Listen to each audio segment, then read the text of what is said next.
Бәріңізге қайырлы күн қыздар, ұстап жатқан оразаларыңыз қабыл болсын. Осындай бүгін кешкі асқа ауызашарға ерекше тағам дайындайтын боламыз. Видеоны соңына дейін қарап тағамды бірге жасайық.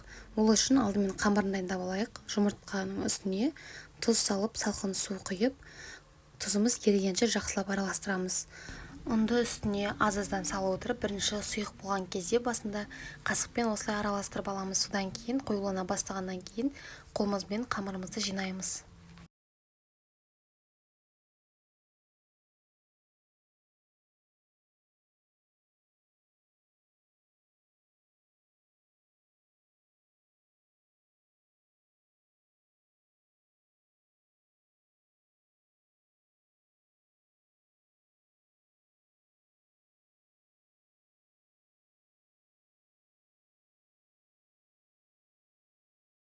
Қамырды илегеннен кейін бетін жауып немесе пакетке салып 10 минутқа тындыруға қоямыз.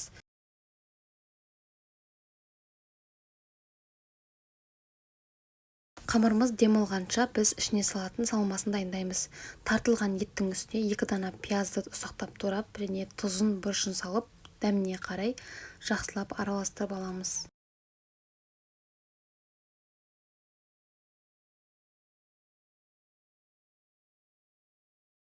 Уақыт өткеннен кейін қамырымызды қазір теңдей бөліктерге бөліп шығамыз. Әрқайсысын мен 30 граммнан өлшеп алдым. Сол кезде барлығы бірдей болып шығады көлемдері. Әр қамырды біз 30 граммнан өлшеп аламыз.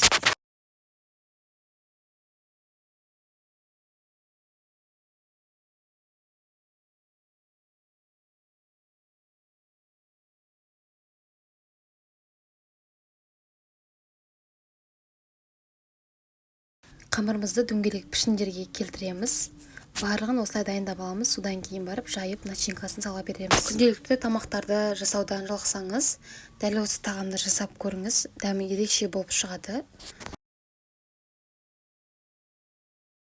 Қамырымызды ұн себе отырып, жұқалау етіп жайып шығамыз. Бір шай қасықпенен салмасын салып, самсаға ұқсайтындай етіп, жан-жақтарын түйіп шығамыз. Біздің бұл тағамымыз ортасы ашық тұруы керек. Жасаған кезде бір жағынан самсаға ұқсайды, бір жағынан өте дәмді болып шығады. Жабыстырған кезде ашылып кетпейтіндей етіп, жақсылап жабыстыру керекпіз және ортасын осылай ашық қалдырамыз.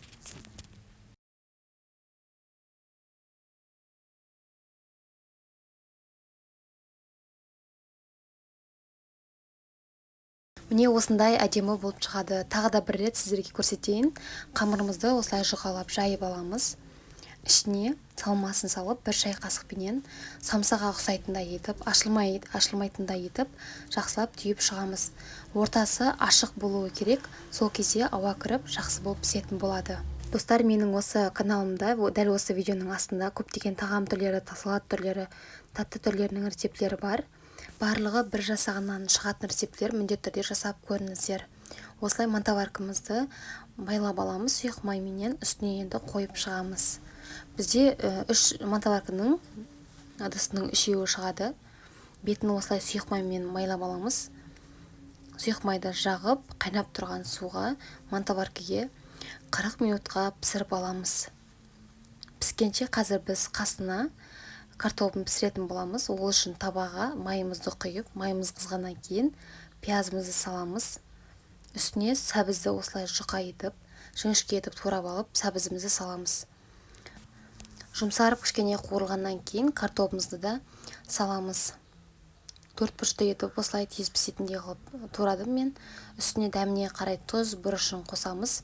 Кішкене қаласаңыздар, қуырсаңыздар болады. Сол кезде дәмді болып шығады.